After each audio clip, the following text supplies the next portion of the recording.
Topic മുതുവിൻ്റെ ഏറ്റവും അറ്റത്തെ എല്ലിൻ്റെ വേദനയാണ്. കോക്സിഡൈനിയ എന്ന് പറയും, അല്ലെങ്കിൽ ടെയിൽ ബോണിൻ്റെ അവിടെ നീര് കെട്ടി നിൽക്കുക. നമുക്ക് അറിയാവുന്നൊരു കാര്യം എന്ന് വെച്ചാൽ നമ്മളുടെ ഏറ്റവും അറ്റത്തെ എല്ല് ഒരു ചെറിയല്ല, എൻ്റെ ഈ വിരലിന് അത്രേ ഉള്ളൂ.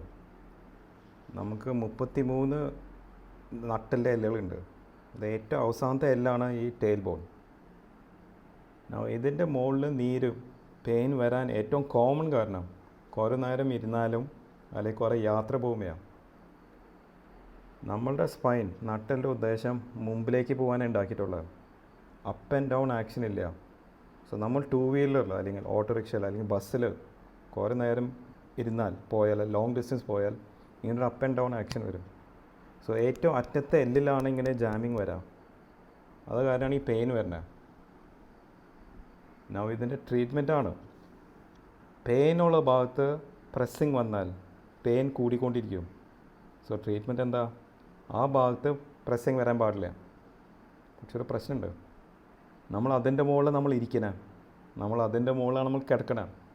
പിന്നെ നമ്മൾ അടിവാരത്തെ മസിൽസൊക്കെ ആ എല്ലിൽ വന്ന് പിടിപ്പിക്കണം. സോ ട്രീറ്റ്മെൻറ്റ് ഭയങ്കര ഈസിയാണ്. ഇരിക്കുന്ന രീതി ഒന്ന് മാറ്റിയാൽ മതി. ഒരു ചെറിയ തോർത്ത് അല്ലെങ്കിൽ പില്ലോ ഒരു ബട്ടോക്കിൻ്റെ അടിയിൽ വയ്ക്കുക, 10 മിനിറ്റ് കഴിഞ്ഞിട്ട് മറ്റേ സൈഡിൽ വയ്ക്കുക. സോ ആ പെയിനുള്ള ഭാഗം പ്രസ്സിങ് വരാതിരിക്കാനാണ്. രണ്ടാമത്തെ കാര്യം, ഇപ്പോൾ യാത്ര പോകാൻ നിർബന്ധമാണെങ്കിൽ നമുക്കൊരു തലോണിൻ്റെ മുകളിൽ ഇരുന്നാൽ മതി, ഇടയിലൊരു ഓട്ട ഉണ്ടാക്കിയിട്ട് ആ ഹോളിൽ ഇരുന്നാൽ മതി, ആ ഭാഗം പ്രസ്സിങ് വരാതിരിക്കാൻ. യൂഷ്വലി ഈ കാര്യങ്ങൾ ചെയ്താൽ, പിന്നെ കുറച്ച് ഫിസിയോതെറാപ്പി ചെയ്താൽ പെയിൻ തന്നെ കുറഞ്ഞു വരാറുണ്ട്. Thank you.